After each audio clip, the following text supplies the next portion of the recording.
Conformational isomerism.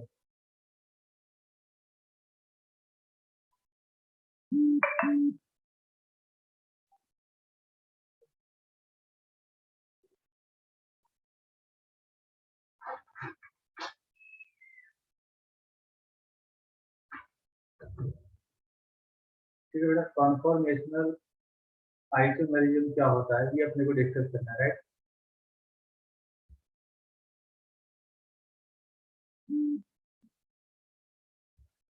अब इसको बेटा हिंदी में बोलते हैं सरूपण समावयता। इसको हिंदी में क्या बोलते हैं? सरूपण समावयता। इसको हिंदी में क्या बोलते हैं बेटा हम? सरूपण समावयता।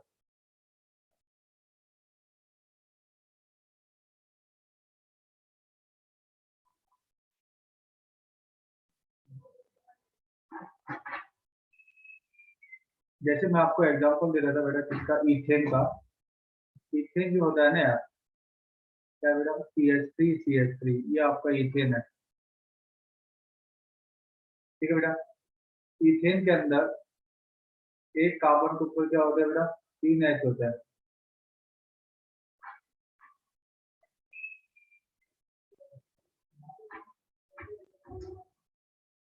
अब यार इसको देखो, देखो मैं आपको पता क्या बोल रहा था बेटा, ये वाला मॉडल देखना। अगर आप इसको है ना, अब सामने से देख लो, मतलब अगर आपका व्यू पॉइंट ये है, सामने से देखोगे तो अगर बेटा ये वाला कार्बन आपको दिखेगा, ये ब्लैक वाला कार्बन है, इसके ठीक पीछे बेटा ये वाला कार्बन है। ठीक है, इस वाले कार्बन के ऊपर 3 H है, पीछे वाले कार्बन के ऊपर भी 3 H है। अगर आपका व्यू पॉइंट इसके जस्ट सामने है तो सामने वाला कार्बन दिख रहा होगा आपको, पीछे वाला कार्बन नहीं दिखेगा। अगर सामने वाले कार्बन पे H और पीछे वाले कार्बन पे H, इसके ठीक पीछे है बेटा, तब इसको क्या बोलते हैं, ग्रैसित। मैं बनाता हूँ बेटा, जैसे अगर मान लो आपके पास ऐसा हो, अगर आपका व्यू पॉइंट ये हो, सामने वाले कार्बन पे H, आपका ऐसा कुछ बना हुआ है, पीछे वाला कार्बन जो बेटा आपको नहीं दिख रहा है उसका इफेक्टिव एरिया ऐसा होगा। इसको बेटा मैं रेड पेन से मार्क करता हूँ, पीछे वाला। अब सबको समझ में आया बेटा, अगर आपका व्यू पॉइंट ये है तो आपको फ्रंट वाला कार्बन दिख रहा है, पीछे वाला कार्बन नहीं दिख रहा है, तो उसका इफेक्टिव एरिया मैं ऐसे मान लेता हूँ। अगर सामने वाले कार्बन पर ये H है बेटा, व्हाइट वाला, अगर ये आपका H तो सामने वाले कार्बन पे H तो पीछे वाले कार्बन पे H, अगर इसके ठीक पीछे है तो उसको आप ऐसे कैसे प्रदर्शित करोगे बेटा? या तो उसको आप इसके राइट में लिख दो H, या बेटा लेफ्ट में लिख दो। ठीक है, या तो आप राइट में लिख दो या फिर आप बेटा कहाँ लिख दो, उसको लेफ्ट में लिख दो। ऐसे, ऐसा कोई रूल नहीं है कि हमेशा राइट में लिखे या लेफ्ट में लिखे। आप चाहो तो बेटा राइट में भी लिख सकते हो, आप चाहो तो बेटा लेफ्ट में भी लिख सकते हो। सर इसका मतलब ये जस्ट पीछे ये दिख नहीं रहा, दूसरा वाला रेड वाला है। नहीं, हाँ नहीं, हाँ दूसरा वाला भी नहीं करते हुए सामने, जैसे मान लो आपका ईथेन नहीं है, अब तो आपको सारा दिख रहा होगा, देखो सारा दिख रहा है ना। Yes sir. अब अगर मान लो आप ऐसे देख रहे हो सामने से, अगर आपका व्यू पॉइंट ये है, ठीक है, तो सामने वाला कार्बन दिख रहा होगा, पीछे वाला कार्बन नहीं दिखेगा। नहीं सर। समझा बेटा? तो सामने वाले कार्बन को मैंने ब्लैक से प्रदर्शित कर दिया है, पीछे वाले कार्बन को मैंने रेड से प्रदर्शित कर दिया है, और सामने वाले कार्बन पर जो 3 H है, अगर पीछे वाले कार्बन पर 3 H उसके ठीक पीछे है तो बेटा उसको मैंने ऐसे प्रदर्शित कर दिया। इस वाली संरचना को बोलते हैं बेटा एक्लिप्स। इसको क्या बोलते हैं? एक्लिप्स। म्यूट करना बेटा। इसको क्या बोलते हैं? एक्लिप्स। एक्लिप्स को बोलते हैं बेटा ग्रैसित हिंदी में। ठीक है, और बेटा एक चीज और देखो, कार्बन कार्बन के बीच में क्या है यार, एकल बंध है। एकल बंध है तो आप एक कार्बन को फिक्स करके दूसरे वाले कार्बन को ऐसे घुमा सकते हो ना। एकल बंध के सापेक्ष तो बेटा क्या होता है, घूर्णन क्या होता है, अलाउ होता है। एकल बंध के सापेक्ष तो आप घूर्णन कर सकते हो। घूर्णन आपका कहाँ नहीं होता है, जब कोई दो परमाणुओं के बीच में या तो पाई बंध हो या बेटा कोई वलय दे रखा हो। अब एकल बंध है, एकल बंध के सापेक्ष तो बेटा क्या होता है, घूर्णन क्या होता है, अलाउ होता है। एकल बंध के सापेक्ष आप घूर्णन कर सकते हो। यहाँ पे बात समझ में आता है बेटा? अब यार देखना, ये आपका हो गया बेटा एक्लिप्स। इससे मैं दूसरा संरचना बना रहा हूं स्टेगर्ड। और स्टेगर्ड जो होगा ना बेटा, यहाँ पे जो एनर्जी होगा वो होता है 3 किलो कैलोरी।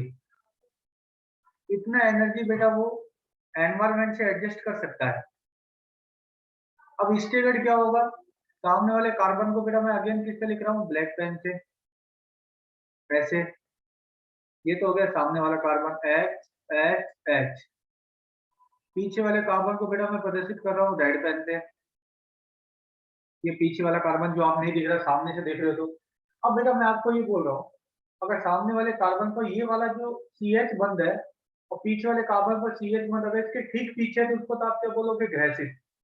अगर मान लो बेटा ऐसा हो जाए, अब इस कंडीशन में देखो आपको 6 के 6 H दिख रहा होगा, सारे H दिख रहा है बेटा दर्शन, अर्जुन बेटा सारे H दिख रहा है इस कंडीशन में। यहाँ पे बात समझ आ रहा है बेटा सबको, इस कंडीशन में सारे H दिख रहा है। तो अगर ये जो कंडीशन होगा बेटा, जब सामने वाले कार्बन पे H और पीछे वाले कार्बन पर H, इन दोनों का बीच का ये वाला एंगल के बारे में बात करूं बेटा मैं, ये वाला एंगल सामने वाले कार्बन और सामने वाले कार्बन का CH बंद है और पीछे वाले कार्बन, ये जो एग्जैक्ट एंगल बेटा अगर ये वाला 60 डिग्री हो जाए, ये एग्जैक्ट एंगल कितना डिग्री हो जाए बेटा, 60 डिग्री, तब इसको क्या बोलते हैं बेटा, स्टेगर्ड। तब आप इसको क्या बोलते हो, स्टेगर्ड। स्टेगर्ड को बोलते हैं बेटा सांतरिक। इस कंडीशन में आपको सारे H दिख रहा होगा, सामने वाले कार्बन पर H और पीछे वाले कार्बन पर H, तो उस कंडीशन में आपको सारे H दिख रहा होगा। मॉडल से क्लियर हो रहा है ना बेटा सबको? हाँ सर, और इसमें ये मतलब एंगल ये कभी बदलते नहीं, सारों सबके बीच एंगल सेम रहते हैं? हाँ, ये वाला एंगल तो सेम रहेगा। देखो ये जैसे ये वाला कार्बन है, इसके कितने सिग्मा है, 4 सिग्मा है ना, 3 सिग्मा तो कार्बन है इसके साथ, 1 सिग्मा कार्बन कार्बन के साथ, तो 4 सिग्मा होगा तो संकरण क्या होगा इस कार्बन का, sp3 होगा। अगर संकरण sp3 होगा तो ये वाला जो बंद कौन है ना, ये वाला, ये तो 109 डिग्री हाँ 28 सर। होगा। तो ये वाला भी बेटा इतना ही होगा, जी 109 डिग्री 28 मिनट। ये वाला एंगल नहीं बदलेगा, आपका कौन सा एंगल बदलेगा, ये वाला, जिसको मैं DHA बोलूंगा। अगर सामने वाले कार्बन पे है तो पीछे वाले कार्बन पे है, अगर उसके ठीक पीछे है तब तो इन दोनों के बीच का एंगल कितना है, 0 डिग्री। अगर मान लो बेटा मैंने ऐसे कर दिया, डिग्री। ऐसे कर दिया, अब ये वाला जो एंगल है ना, सामने वाले कार्बन पर पीछे वाले कार्बन पर है, इन दोनों के बीच का एंगल अगर 60 डिग्री हो जाए ना, तब आप इसको क्या बोलते हो, सांतरिक या स्टेबल। और बेटा एक चीज जी और, सर। अगर मान लो ये वाला जो आपका एंगल 60 डिग्री से कम, तब उस कंडीशन में बेटा उसको बोलते हैं गॉस या स्क्यू। जैसे मैं बनाता हूँ, देखो बेटा, म्यूट करो आप, बोल के म्यूट कर लिया करो। ऐसे बेटा जैसे आपका एक ये बना फ्रंट वाला कार्बन, पीछे वाला कार्बन आपका ऐसा कुछ होगा जिसका इफेक्टिव एरिया ऐसा कुछ होगा। अगर मान लो बेटा ये वाला एंगल आपका 60 डिग्री से कम हो, चाहे 59.99 डिग्री हो, तब बेटा इस संरचना को बोलते हैं क्या, गॉस, GAUCH, या फिर बेटा दूसरा नाम होता है इसका स्क्यू। और इसको हिंदी में बेटा ऐसे गॉस बोलते हैं। अब आप एक चीज सुनो कि ये आपका इथेन मॉलिक्यूल बेटा ये है, इथेन में कार्बन कार्बन के बीच में क्या है, एकल बंध है, एकल बंध के सापेक्ष में घूर्णन अलाउ है। तो अगर मैं 0 से लेके 360 डिग्री तक मैं घूर्णन करूं, 0 से लेके कितने डिग्री तक करूं यार, 360 डिग्री तक घूर्णन करूं, तो बताओगे बेटा कुल कितने इनफाइनाइट कंफर्मेशन बनेगा इसका। देखो आप 1 डिग्री से घुमा सकते हो, आप 2 डिग्री से घुमा सकते हो, 1.5 डिग्री से, कोई बोलेगा तो मैं 10 डिग्री से घुमाऊं, कोई बोलेगा तो मैं 20 डिग्री से घुमाऊं। टोटल कितना कंफर्मेशन बनेगा यार इसका, टोटल बेटा कितना कंफर्मेशन बन जाएगा अनंत, ये बात अनंत sir. Yes sir, infinite. Yes sir. Total कितना बन जाएगा बेटा, अनंत कंफर्मेशन बनेगा। और एक अनंत। हाँ बिल्कुल सही है। एक चीज और देखना बेटा, इन सभी अनंत कंफर्मेशन में कार्बन कार्बन की बंध लंबाई क्या ये वाला चेंज होगा क्या, बंध लंबाई तो समान रहेगा। नहीं सर, नहीं कार्बन कार्बन H की बंध लंबाई ये वाला चेंज कर रहे हो क्या, नहीं नहीं करेक्ट सर। नहीं। और ये बेटा बंद कौन, ये वाला 109 डिग्री 28 मिनट ये वाला चेंज कर रहे हो क्या, नहीं। नहीं नहीं सर। तो इथेन के अंदर बेटा कार्बन कार्बन एकल बंध के सापेक्ष 0 से लेके 360 डिग्री तक घूर्णन करने पर कुल अनंत कंफर्मेशन बनता है। और इन सभी अनंत कंफर्मेशन में कार्बन कार्बन की बंध लंबाई, कार्बन हाइड्रोजन की बंध लंबाई तथा बंध कोण, वो सब आपका क्या होता है बेटा, नियत रहता है। वो आपका क्या रहता है, नियत मीन्स कांस्टेंट रहता है बेटा, वो आपका चेंज नहीं होता है। क्या ये बात क्लियर हो गई बेटा सबको? इथेन के अंदर कार्बन कार्बन एकल बंध के सापेक्ष घूर्णन करने पर टोटल 0 से लेके 360 डिग्री तक अनंत कन्फर्मेशन बनेगा। इन सभी अनंत कन्फर्मेशन में कार्बन कार्बन की बंध लंबाई, कार्बन H की बंध लंबाई और ये वाला बंध कोण आपका क्या होगा बेटा? समान होगा।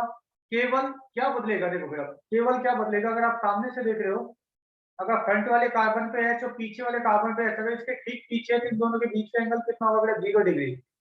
अगर आप इसको घुमाओगे ना यार, ये बदलेगा।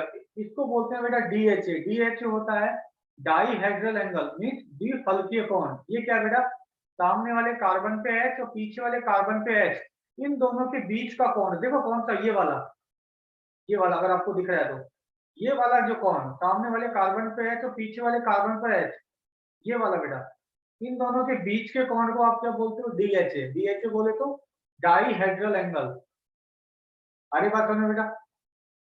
अब देखो इसमें कोई डाउट है क्या यार कि इथेन के अंदर कार्बन कार्बन एकल बंध के सापेक्ष 0 से लेके 360 डिग्री घूर्णन करने पर कुल अनंत कन्फर्मेशन बनता है। इन सभी अनंत कन्फर्मेशन में कार्बन कार्बन की बंध लंबाई, कार्बन H की बंध लंबाई तथा बंध कोण सब कुछ क्या होता है बेटा? नियत होता है। केवल आपका क्या बदलता रहता है बेटा? DHA। DHA क्या होता है इसका परिभाषा मैं अभी आपको लिखाऊंगा, वैसे आपको समझा देता हूँ। सामने वाले कार्बन पर CH बंध, पीछे वाले कार्बन पर CH बंध, इन दोनों के बीच के कोण को बेटा क्या बोलते हो आप? DHA, dihedral angle. अब देखो बेटा कोई डाउट है कि इसमें? ये मैं लिखूं आगे? सर वो अनंत वाला वो सर क्या था, वो समझ नहीं आया। अनंत कन्फर्मेशन मतलब यार ये है ना, एक कार्बन को तो फिक्स कर देगा, पीछे वाले कार्बन को तो घुमा किसी भी डिग्री से ऐसे 0 से लेकर 360 तक। तो कितने इसकी संरचना बन सकता है टोटल? 0 से लेकर 360 और क्यों?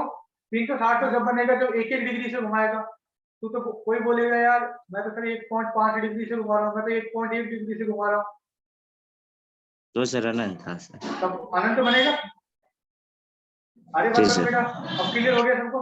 चलो म्यूट करो। तो बेटा मैं ये वाला लिखता हूँ नेक्स्ट पेज पर। नेक्स्ट पेज पे क्या लिखते हैं बेटा? नोट फर्स्ट,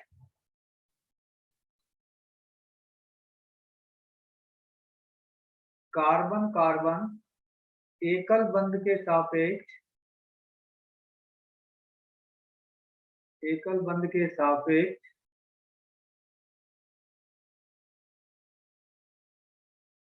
0 से 360 डिग्री घूर्णन करने पर,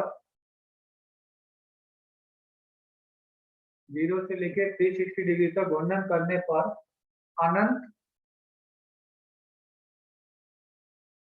इनफाइनाइट, अनंत समरूप। समरूप का मतलब बेटा आइडेंटिकल, सारे क्या लिखे होंगे? समान। समरूप कॉमा नॉन आइसोलेबल। नॉन आइसोलेबल का मीनिंग क्या बेटा? जिसको भौतिक या रासायनिक विधि द्वारा आप अलग अलग नहीं कर सकते हो। नॉन आइसोलेबल सरूपण संभव है, सरूपण संभव है। ये तो हो गया बेटा फर्स्ट नोट। सेकंड नोट क्या होगा? इन सभी अनंत कन्फर्मेशन में, सेकंड नोट लिख रहा हूं बेटा, सभी अनंत सरूपण में, सभी अनंत सरूपण में सरूपण समावयी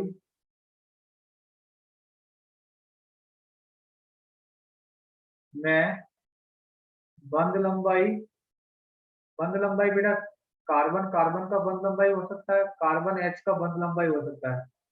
बंध लंबाई कॉमा बंध ऊर्जा, बंध ऊर्जा तथा बंध कोण, बंध कोण नियत होता है, नियत मीन्स बेटा समान होता है,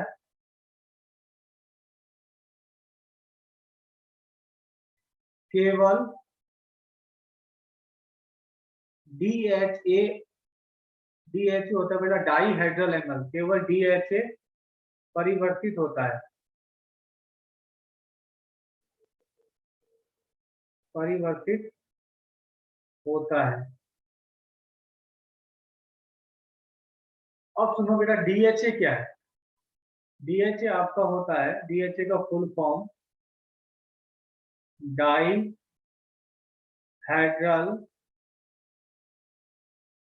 डाईहेड्रल एंगल, इसको हिंदी में बोलते हैं बेटा द्विफलकीय कोण। इसको हिंदी में क्या बोलते हैं आप?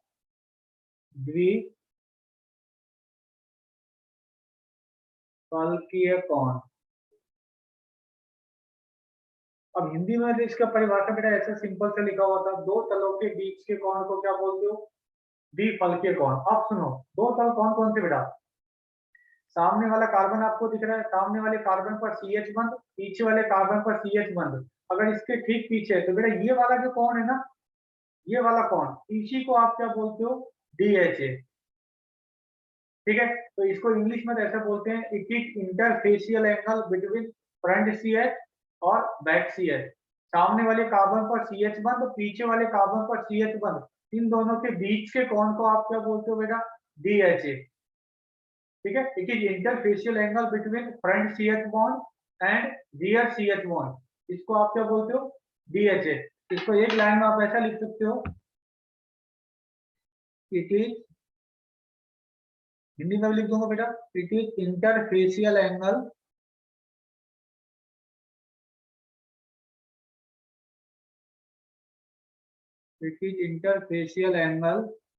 between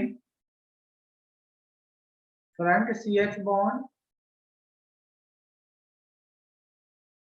सामने वाला CH bond and rear CH bond. Rear CH bond mean पीछे वाला बेटा,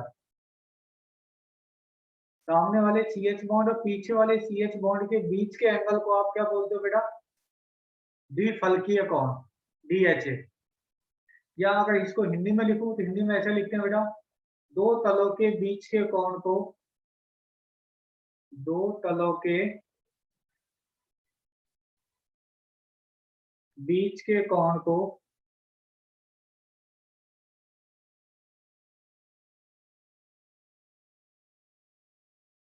द्विफलकीय कोण कहते हैं।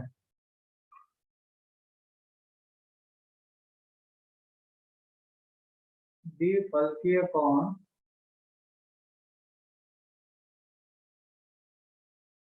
कहते हैं। यहाँ पे देखो बेटा, कोई डाउट है कि किसी को? इथेन के अंदर कार्बन कार्बन एकल बंध के सापेक्ष 0 से लेके 360 डिग्री घूर्णन करने पर कुल अनंत कन्फर्मेशन बनता है, और दूसरा, इन सभी अनंत कन्फर्मेशन में कार्बन कार्बन का बंध लंबाई, कार्बन H का बंध लंबाई और बंध कोण वो आपका क्या होता है? नियत होता है। केवल आपका ये DHA बदलता रहता है, और DHA क्या होता है बेटा? Dihedral angle. दो तलों के बीच के कोण को आप क्या बोलते हो? Dihedral angle. हाँ बेटा। सर ये बट लिखा है फ्रंट से पहले है ये वाला? नहीं, बिटवीन। ये बट नहीं, बिटवीन, बिटवीन मतलब मध्य। बिटवीन को शॉर्ट फॉर्म ऐसे लिख देते हैं। अब ये वाला देखो बेटा, इसमें कोई डाउट है क्या? अब मैं आपको देखो नेक्स्ट पेज पर ईथेन के जो मॉलिक्यूल है बेटा, CH3CH3, अगर मान लो बेटा मैं 60 डिग्री का मैं रोटेशन लूं, कितने डिग्री का? 60 डिग्री का। जैसे मान लो ये आपका फ्रंट वाला कार्बन है बेटा, H H H, ये फ्रंट वाला कार्बन है। अगर पीछे वाले कार्बन पर है तो फ्रंट वाले कार्बन पर H इसके ठीक पीछे हो, ऐसे बेटा।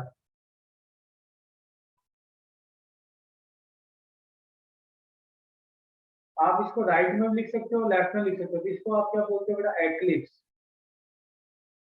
एक्लिप्स का मतलब ग्रेसिव। अब बेटा ये जो लाइन है ना, इसके ऊपर जो भी एंगल लिखूंगा ये क्या होगा, पहली वाली संरचना के ऊपर अप्लाई होगा इसके ऊपर। अब जैसे आप सामने से देख रहे हो ना बेटा, ये आपको क्या दिख रहा है, एक्लिप्स। अगर पहले वाले कार्बन को मैं फिक्स करूं, पीछे वाले कार्बन को बेटा 60 डिग्री में घुमा दूं ऐसे, फ्रंट वाले कार्बन पर सी एच बंद, ये वाला फ्रंट वाले कार्बन पर सी एच बंद, तो पीछे वाले कार्बन पर सी एच बंद। इन दोनों के बीच का एंगल बेटा अगर 60 डिग्री हो जाए, तब आप उसको क्या बोलोगे बेटा, स्टेगर्ड। उसको क्या बोलोगे, स्टेगर्ड। जैसे मैं बनाता हूँ बेटा, ये आपका फ्रंट वाला कार्बन तो ये तो एज इट इज रहेगा, जिसको आपने ब्लैक से कंसीडर, सॉरी रेड से कंसीडर किया है, कि पीछे वाला कार्बन बेटा आपका एज इट इज ऐसे होगा।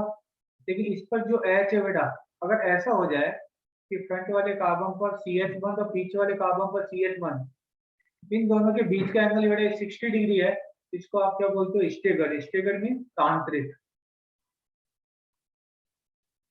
वो मैंने स्टार्टिंग में लिख दिया बेटा। अब अगेन देखो, यहाँ पर जो एरो है इसके ऊपर बेटा मैं एंगल लिख रहा हूँ, किसके ऊपर अप्लाई होगा, पहली संरचना को। 120 डिग्री मतलब पहली संरचना को।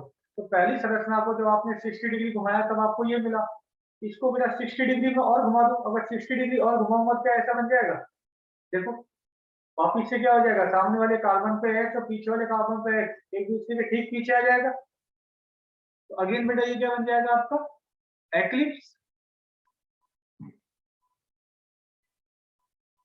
अगर अगेन इसको मैं 60 डिग्री घुमाया तो ये आपका सामने वाले कार्बन पे H ये है बेटा, पीछे वाला जो कार्बन है उससे भी H क्या होगा, इसके ठीक पीछे आ जाएंगे ऐसे।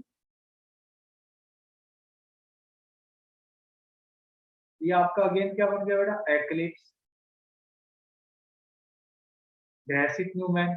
अब बेटा यहाँ पे जो अगेन मैं लिखता हूँ 120 से हर 60 का डिफरेंस ले रहा हूँ, तो 180 डिग्री। 180 डिग्री किसके ऊपर अप्लाई होगा, पहली संरचना के ऊपर। तो पहली संरचना को जो 120 किया तो ये बना, इसको बेटा और क्या कर दो आप, और 60 डिग्री से रोटेट कर दो ऐसे। इसको आप और 60 डिग्री से रोटेट कर दोगे। अगर इसको 60 डिग्री से फर्दर रोटेट करोगे तो अगेन आपको क्या मिल जाएगा बेटा, अगेन आपको मिल जाएगा स्टेबल। ये बात सबको समझ आ रहा है बेटा, अगेन आपको क्या मिलेगा, स्टेगर्ड।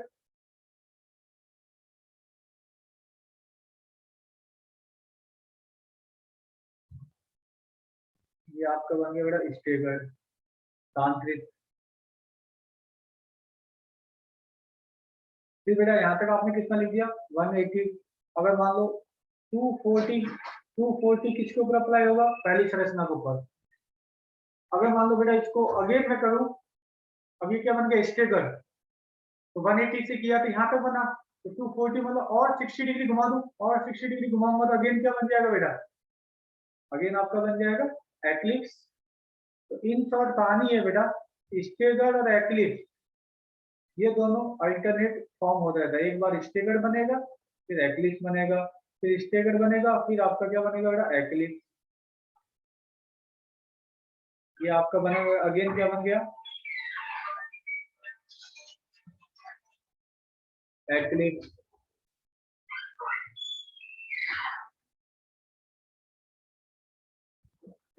अगेन बेटा 240 के बाद क्या होगा, 60 ऐड करोगे तो क्या आएगा, 300 degree Celsius, sorry 300 degree. 300 degree पे क्या हो जाएगा, अगेन बेटा क्या बन जाएगा आपका स्टेगर्ड। तो एक बार एक्लिप्स 0 डिग्री पर, उसके बाद फिर बेटा आपका क्या बना, स्टेगर्ड।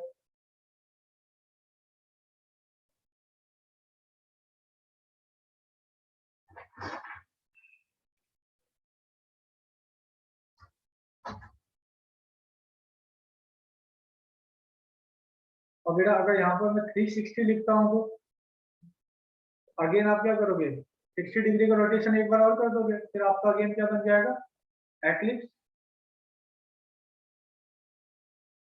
तो बेटा अगर आप काउंट करोगे कि इथेन के मॉलिक्यूल को अगर आप 60-60 का डिफरेंस लेते हो तो टोटल कितना कंफर्मेशन बन रहा है बेटा, टोटल अपने पास कितना कंफर्मेशन बन रहा है, काउंट करके देखो 7।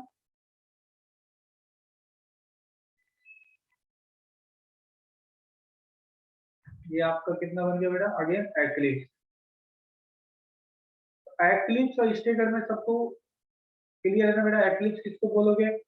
अगर सामने वाले कार्बन पे है तो पीछे वाले कार्बन पे है, अगर बिल्कुल ठीक पीछे है तो उसको तो बोलते हैं बेटा एक्लिप्स।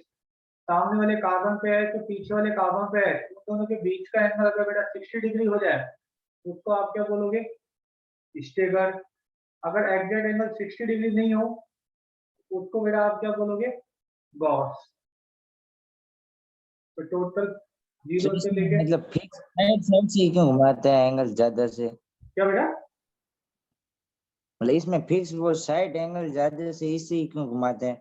साइड 60 सेंटर डिग्री से ही। 60 डिग्री से इसलिए घुमाते हैं बेटा, 60 डिग्री पे वो स्टेगर बनता है, इसलिए तुम पता है ना, फ्रंट वाले कार्बन पे है तो पीछे वाले कार्बन पे है, अगर उन दोनों के बीच का एंगल 60 डिग्री है तब बेटा उसको स्टेगर बोलते हैं, इसलिए सर, ठीक। इसलिए घुमाते हैं। टोटल कितने कंफर्मेशन बन रहा है बेटा इसका? 7। अब एक चीज और सुनो बेटा, एक्लिप्स के कंपेयर में आपका 7 क्या के बाद होता है? नहीं घूम सकता सर? क्या बेटा? 7 के बाद ये नहीं घूम सकता और? फिर तो 360 हो गया ना टोटल, 0 से लेकर 360 होता गया। ओ हाँ जी, ओ जी जी सर। हाँ बेटा हिमानी, हाँ बेटा। तो इसमें गॉस नहीं बनेगा क्या? नहीं, गॉस तो तब बनेगा बेटा, गॉस तो तब बोलते हैं कि जब आप उसको 60 डिग्री से कम रोटेट करोगे तब गॉस बनेगा, 0 से लेके 60 डिग्री के बीच में होगा, हाँ तब गॉस है। लेकिन अगर आपको बोले कि इथेन के मॉलिक्यूल को 0 से लेके 360 तक हर 60 डिग्री के रोटेट, हर 60 डिग्री पर रोटेट करें तो कुल कितने कन्फर्मेशन बनेगा बेटा? टोटल कितना बन रहा है? 7। अच्छा एक चीज और सुनो, इन 7 कन्फर्मेशन जो बन रहा है तो उसमें बेटा एक एक्लिप्स बन रहा है, एक स्टेगर बन रहा है अल्टरनेट। अब एक्लिप्स के कंपेयर में स्टेगर क्या होता है बेटा? मोर स्टेबल होता है। क्यों होता है? वहां पर बेटा 2 होता है, एक होता है टॉरिशनल विकृति, एक होता है वांडरवाल विकृति। टॉरिशनल विकृति क्या होता है बेटा? एक बार सुनना ध्यान से। जैसे ये वाला कार्बन है, फ्रंट वाला कार्बन एच के बीच में बंद है, कार्बन एच के बीच में बंद होगा बेटा, कोई भी बंद हो कितने इलेक्ट्रॉन से बनता है? 2 से। तो यहाँ भी बेटा कार्बन एच के बीच में बंद है, कार्बन एच के बीच में जो बेटा जो बंद होगा, ये जो इलेक्ट्रॉन युग्म होगा, ये जो इलेक्ट्रॉन युग्म होगा, इलेक्ट्रॉन युग्म के बीच के प्रतिकर्षण को क्या बोलते हैं बेटा? टॉरिशनल विकृति। पास पास वाले कार्बन पर इलेक्ट्रॉन युग्म के बीच के प्रतिकर्षण को क्या बोलते हैं बेटा? टॉरिशनल विकृति। अभी ये आपका क्या है? मान लो एक्लिप्स है, जब इन दोनों के बीच का दूरी बेटा ये है, अगर मान लो बेटा मैं इसको स्टेगर बना दूं ऐसे, तो क्या इस वाले CH बंद और इस वाले CH बंद का दूरी इंक्रीज हो गया बेटा? दूरी अगर बढ़ेगा तो प्रतिकर्षण क्या होगा बेटा? कम हो जाएगा। तो टॉरिशनल विकृति ज्यादा किसके अंदर होगा? जब बेटा वो एक्लिप्स होगा, एक्लिप्स आपका ऐसा होगा, सामने वाले कार्बन पर CH और पीछे वाले कार्बन पर CH अगर उसके ठीक पीछे है तो टॉरिशनल विकृति का परिभाषा क्या है? पास पास वाले कार्बन पर इलेक्ट्रॉन युग्म के बीच के प्रतिकर्षण को क्या बोलते हैं बेटा? टॉरिशनल विकृति। क्लियर? और यह टॉरिशनल विकृति एक्लिप्स के अंदर तो क्या होगा? अधिकतम, और स्टेगर्ड के अंदर क्या होगा बेटा? मिनिमम। क्यों? क्योंकि अब दूरी बढ़ गया, दूरी बढ़ गया तो क्या होगा? प्रतिकर्षण क्या होगा बेटा? कम होगा। अरे बात समझ में? इसलिए बोलते हैं कि एक्लिप्स के कंपेयर में स्टेगर्ड क्या होता है बेटा? मोर स्टेबल होता है। एक्लिप्स के कंपेयर में स्टेगर्ड क्या होता है बेटा? मोर स्टेबल होता है। यहाँ तक देखो कोई दिक्कत? As compare to eclipse staggered क्या होगा? मोर स्टेबल होगा। क्यों? क्योंकि एक्लिप्स के अंदर टॉरिशनल विकृति ज्यादा होगा, अधिकतम होगा, तथा आपका जो स्टेगर्ड बनेगा उसके अंदर टॉरिशनल विकृति क्या होगा बेटा? मिनिमम। अगर आप इसका डायग्राम भी बनाओगे ना, मैं नेक्स्ट पेज में बनाता हूँ बेटा, potential energy versus DHA, Y axis पे लिखता हूँ बेटा पोटेंशियल एनर्जी, यहाँ आपका पोटेंशियल एनर्जी, और यहाँ पर लिखता हूँ बेटा DHA। DHA बोले तो डाई हेड्रल एंगल। तो जब बेटा ये एंगल आपका यहाँ पर 0 डिग्री है, ये एंगल लिखा बेटा 0 60 डिग्री, तो जब ये आपका एंगल 0 डिग्री है, 0 डिग्री पे क्या बन रहा है बेटा? ये एक्लिप्स। फिर 60 डिग्री पे क्या बन रहा है? स्टेगर। फिर 120 पे क्या बना? एक्लिप्स। 180 पे क्या बना? स्टेगर। ऐसे बन रहा है बेटा। तो मैं 0 डिग्री पे क्या बन रहा है बेटा? एक्लिप्स। तो जो आपका अधिक स्थायी होगा उसका ऊर्जा क्या होगा यार? कम। और जो कम स्थायी होगा उसका ऊर्जा क्या होगा बेटा? ज्यादा। तो बताओगे एक्लिप्स और स्टेगर उन दोनों में से किसका ऊर्जा ज्यादा होगा? कौन बताएगा? एक्लिप्स और स्टेगर किसका ऊर्जा ज्यादा होगा बेटा?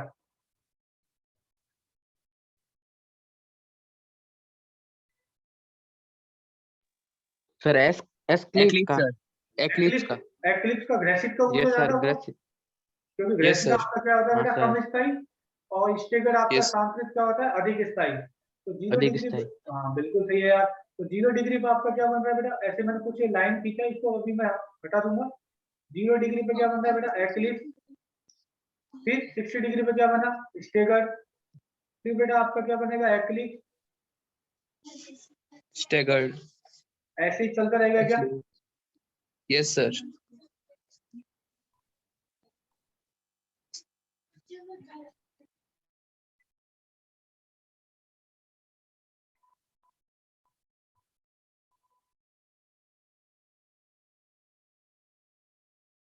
तो मान लो बेटा ये आपका 0 डिग्री है, यहाँ पे आपका 60 डिग्री, यहाँ पे आपका बेटा 120, यहाँ पे आपका बेटा 180, यहाँ पे आपका 240, यहाँ पे बेटा आपका 300, और यहाँ पे बेटा आपका 360। ठीक है बेटा। अब यहाँ पे क्या होगा आपका? ये वाला आपका क्या होगा बेटा? फर्स्ट एक्लिप्स, सेकंड क्या होगा? स्टेगर, थर्ड क्या होगा बेटा? अगेन एक्लिप्स, फोर्थ क्या होगा? स्टेगर, फिफ्थ आपका क्या होगा बेटा? एक्लिप्स, सिक्स क्या होगा? स्टेगर, सेवंथ क्या होगा बेटा? Again eclipse. ये देखो यार, तो इस केस में बेटा क्या है? सर वो स्टेबल वाला, क्या बेटा? हेलो सर, हाँ बेटा, वो स्टेबल वाला दोनों में बोला तो वो मतलब कैसे हुआ? मतलब स्टेगर सेकंड नंबर पे क्यों आया? क्या बोल रहे हो आप? नहीं मतलब आपने बोला था ना वो स्टेबल इन दोनों अच्छा, में से ये ज्यादा है। एक्लिप्स और स्टेगर में से ज्यादा स्टेबल कौन सा है बेटा? स्टेगर। क्यों बताया था ना? सिर्फ एक होता है, अभी मैं आपको लिखाऊंगा टॉरिशनल विकृति, अभी लिखाने वाला हूँ बेटा। टॉरिशनल विकृति क्या होता है? पास पास वाले कार्बन पर, जैसे इस कार्बन पर CH बंद है, इस कार्बन पर भी CH बंद है, और कोई भी बंद होता है तो कितने इलेक्ट्रॉन से बनता है बेटा? 2। तो ये कार्बन H का ये वाला जो बंद बना है, तो यहाँ पे 2 इलेक्ट्रॉन होगा, यहाँ भी 2 इलेक्ट्रॉन होगा। तो जब बेटा एक्लिप्स बनेगा तो दोनों के बीच का दूरी मान लो ये है। अब इलेक्ट्रॉन इलेक्ट्रॉन के बीच में तो जानते हो प्रतिकर्षण होता है, और जब एक्लिप्स बनेगा तो जी बेटा इन सर। दोनों के बीच का दूरी है, और जब स्टेगर बनेगा तो इन दोनों के बीच का दूरी क्या हो गया बेटा? इंक्रीज हो गया। अगर दूरी इंक्रीज होगा तो प्रतिकर्षण बल क्या होगा बेटा? कम होगा। तो एक्लिप्स के अंदर प्रतिकर्षण ज्यादा होगा एज कम्पेयर टू स्टेगर, और जहाँ पे बेटा प्रतिकर्षण कम होगा वो आपका क्या होगा? अधिक स्थायी। जो अधिक स्थायी होगा उसकी ऊर्जा क्या होगी बेटा? कम होगी। तो जो स्टेगर्ड होगा, तो देखो आपको डायग्राम से दिख रहा होगा, सेकंड, फोर्थ और सिक्स, ये बेटा आपका बन रहा है स्टेगर्ड। इसकी ऊर्जा देखो बेटा कम है। और फर्स्ट, थर्ड, फिफ्थ और सेवन, ये आपका क्या बन रहा है बेटा? एक्लिप्स। इसकी ऊर्जा क्या है? ज्यादा है। क्या आप क्लियर हो बेटा? सर ये जो मतलब स्टेबल ज्यादा होगा उसकी ऊर्जा हमेशा कम होगी हाँ ये केमिस्ट्री में? हाँ केमिस्ट्री में क्या तेरे ऊपर ही अप्लाई होता है? तो तेरे को 3-4 दिन तक खाना वाना नहीं देते, कुत्ता बैठा रहेगा, बोलेगा नहीं। हाँ sir. Least energy more stability, जिसका जिसका एनर्जी कम होगा उसका स्टेबिलिटी क्या होगा? ज्यादा होगा। अगर मान लो तेरे को 1 वीक तक जी खाना नहीं दे, ओनली पानी पानी दे, तो आराम से तू बैठा रहेगा क्लास में, कुछ बोलेगा ही नहीं। समझ आया? बोलने से भी एनर्जी का हाँ लॉस सर। होता है। तो हाँ सर जिसको क्या, सबसे ज्यादा दुनिया में। हाँ सबसे फंडामेंटल रूल यही है बेटा यूनिवर्स का, लीस्ट एनर्जी मोर स्टेबिलिटी। जिसका एनर्जी कम होगा तो उसका स्टेबिलिटी क्या होगा? ज्यादा होगा। क्लियर? अब जी मेरा सर। एक चीज सुनो, इसके बाद अपना नेक्स्ट टॉपिक है कन्फॉर्मेशनल आइसोमर्स। कन्फॉर्मेशनल आइसोमर्स क्या होते हैं? ऐसे आइसोमर्स जो पोटेंशियल एनर्जी डायग्राम पर मिनिमा पर उपस्थित हो। मिनिमा पर कौन कौन है? एक तो सेकंड है, एक फोर्थ है, और एक सिक्स है। तो सेकंड, फोर्थ और सिक्स, इन तीनों की ऊर्जा बेटा क्या है? कम है। तो यही आपके क्या होंगे? Conformational isomer. और इथेन के केस में तीनों तीनों सेकंड, फोर्थ और सिक्स, तीनों तीनों कन्फॉर्मेशनल आइसोमर्स हैं। उनकी ऊर्जा बेटा क्या है? समान। और जो समान ऊर्जा के होते हैं उनको बोलते हैं बेटा डीजनरेट। डीजनरेट मीन समान ऊर्जा के कॉन्फॉर्मेशन। तो मैं नेक्स्ट पेज पर लिख रहा हूँ। नेक्स्ट पेज पे मैं लिख रहा हूँ बेटा कॉन्फॉर्मेशनल आइसोमर्स बोलते हैं उसको। कॉन्फॉर्मेशनल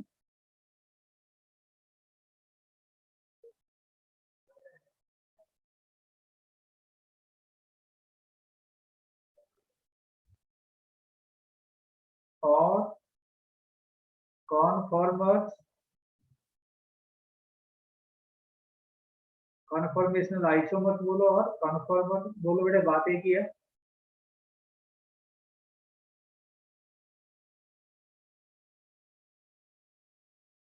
कॉन्फॉर्मर्स, इसका डेफिनेशन क्या होगा बेटा? इसका डेफिनेशन मैं लिखता हूं आपको नीचे। ऐसे कॉन्फॉर्मेशन, ऐसे स्वरूपान जो पोटेंशियल एनर्जी डायग्राम पर मिनिमम पर उपस्थित हो। मिनिमम मीन बेटा निम्न, जिनकी ऊर्जा कम हो। तो मैं ऐसे लिखता हूं, ऐसे कॉन्फॉर्मेशन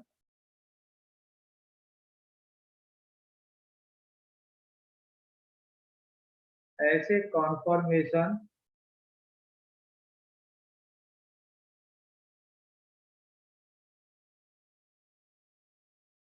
जो पोटेंशियल एनर्जी डायग्राम को हिंदी में बोलते हैं बेटा आरेख। पोटेंशियल एनर्जी आरेख पर मिनिमा पर उपस्थित हो। मिनिमा पर मीनिंग जिनकी ऊर्जा कम हो, मिनिमा पर उपस्थित हो।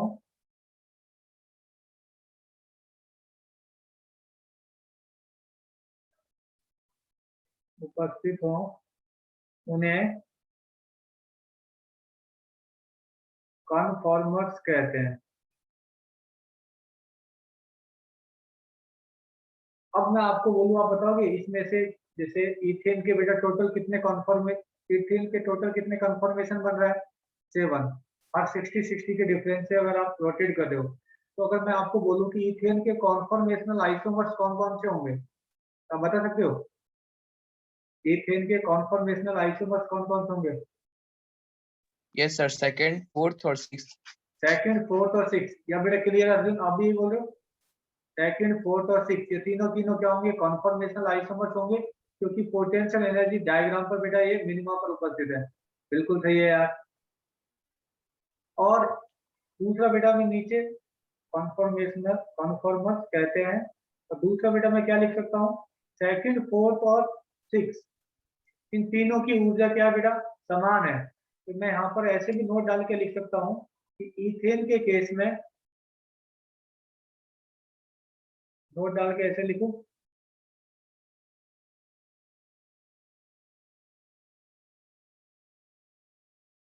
इथेन के कॉन्फॉर्मेशनल आइसोमर समान ऊर्जा के होते हैं। इथेन के कॉन्फॉर्मेशनल आइसोमर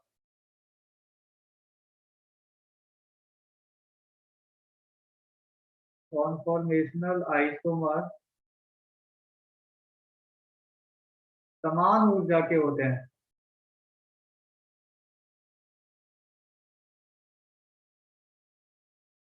तीनों तीनों का ऊर्जा क्या होता है बेटा? समान होता है। ठीक है। उसके बाद अब मैं आपको पढ़ाता हूँ बेटा टॉरिशनल विकृति। ये टॉरिशनल विकृति क्या है? अभी जो मैं आपको बताया था ना कि एक्लिप्स के अंदर टॉरिशनल विकृति क्या होता है? ज्यादा होता है। टॉरिशनल स्ट्रेंथ, इसको बेटा शॉर्ट फॉर्म में लिखेंगे हम टीएस। तो इसका हिंदी में मीनिंग होता है टॉरिशनल विकृति।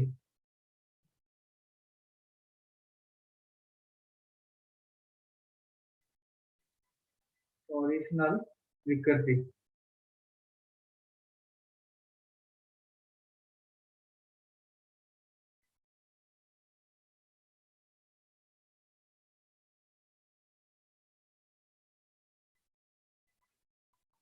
सर वो एक सेकंड पीछे वाला पेज लेना, फिर आगे वाला स्क्रीन शॉट।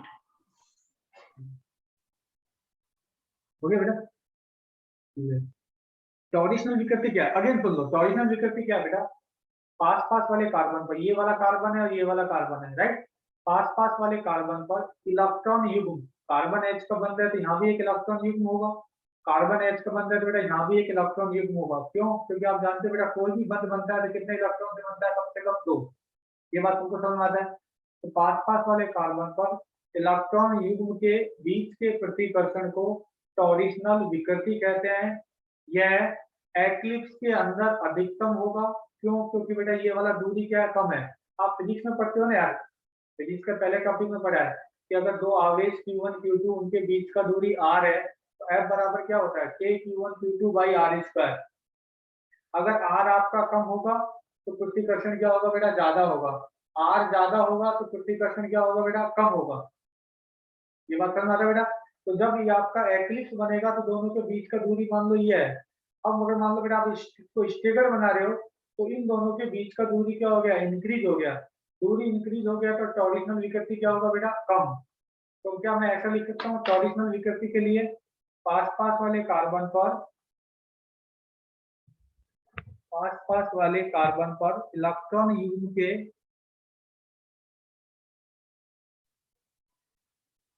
पास पास वाले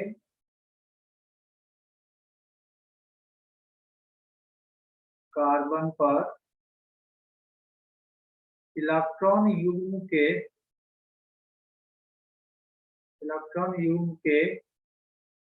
मध्य प्रतिकर्षण को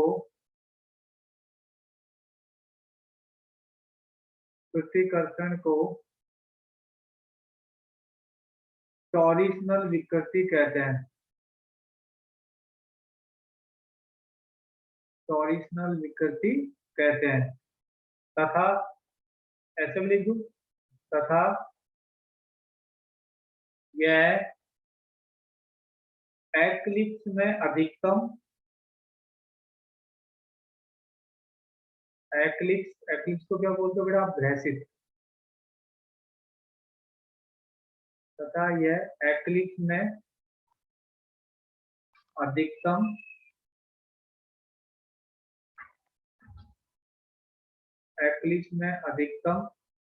व स्टेगर्ड में, स्टेगर्ड को क्या बोलते हो बेटा, सांकृत।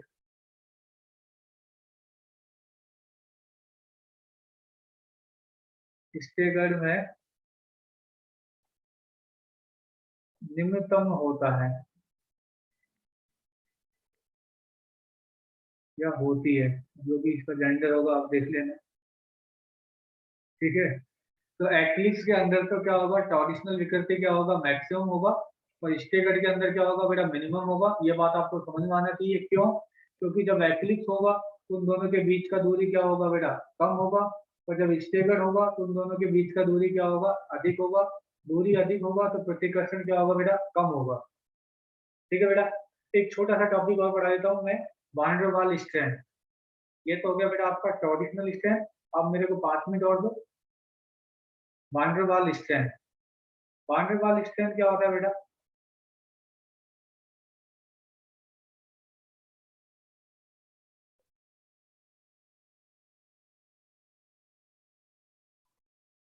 जिसको प्रदर्शित करते हैं VS से।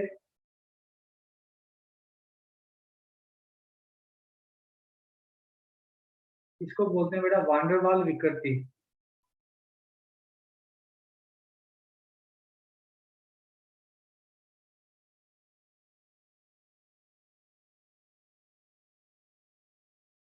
वान डेर वाल विकृति क्या बेटा, अब सुनना ध्यान से। मान लो आपके पास ये वाला मॉडल है, आप सामने देखो तो एक बार सारे वान डेर वाल विकृति क्या है, पास पास वाले कार्बन पर उपस्थित जो परमाणु या समूह होता है ना बेटा, जैसे इस वाले कार्बन पे क्या लगा हुआ है H, इस वाले कार्बन पे क्या लगा हुआ है H।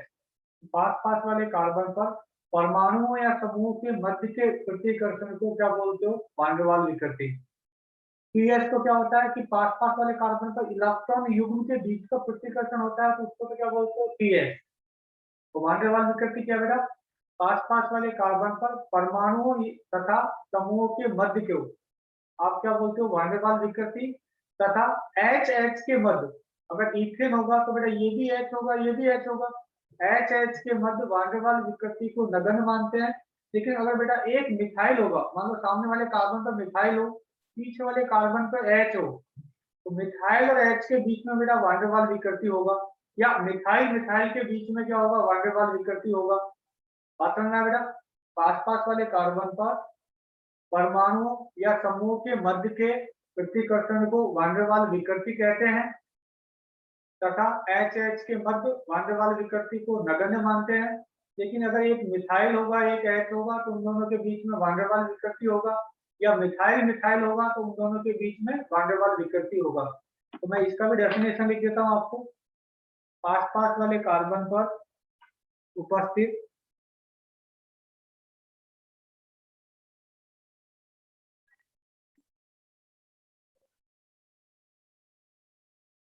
पास पास वाले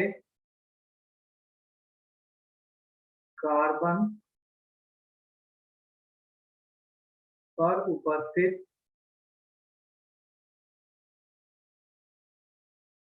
पास पास वाले कार्बन पर उपस्थित परमाणु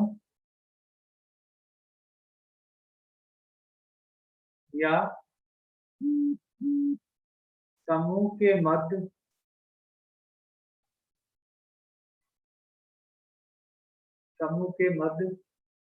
प्रतिकर्षण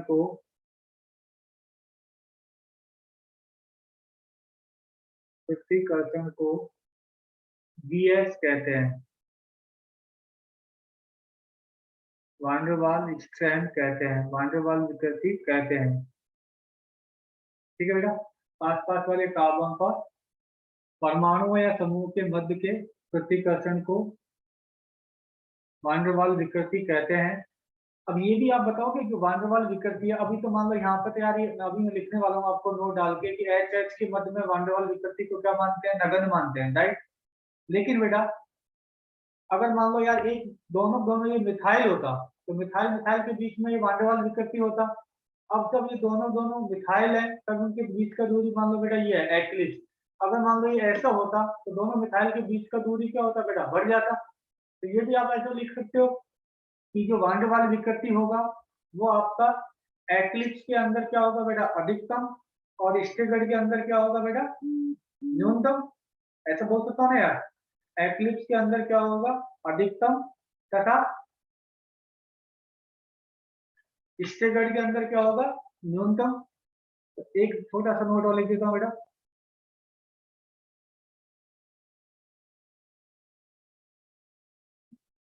वान डेर वाल्स विकृति एक्लिप्स में मीन्स ग्रैसित में, एक्लिप्स में अधिकतम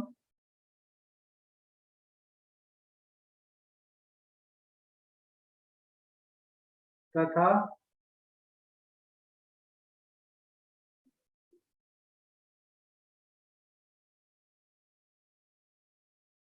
स्टेगर्ड में न्यूनतम होता है।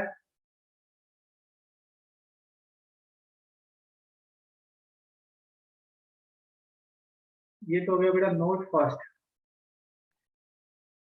दूसरा क्या होगा बेटा, एच एच के मध्य, एच एच के मध्य, एच एच के मध्य वान डेर वाल्स विकृति को VS को नगण्य मानते हैं। एच एच के मध्य वान डेर वाल्स विकृति को नगण्य मानते हैं। लेकिन बेटा मिथाइल और एच होगा ना, तब उस केस में क्या होगा, वान डेर वाल्स विकृति होगा। या मिथाइल मिथाइल होगा तो उस केस में क्या होगा बेटा, वान डेर वाल्स विकृति होगा। क्लियर? इसमें देखो बेटा कोई डाउट है क्या, यहाँ तक देखो।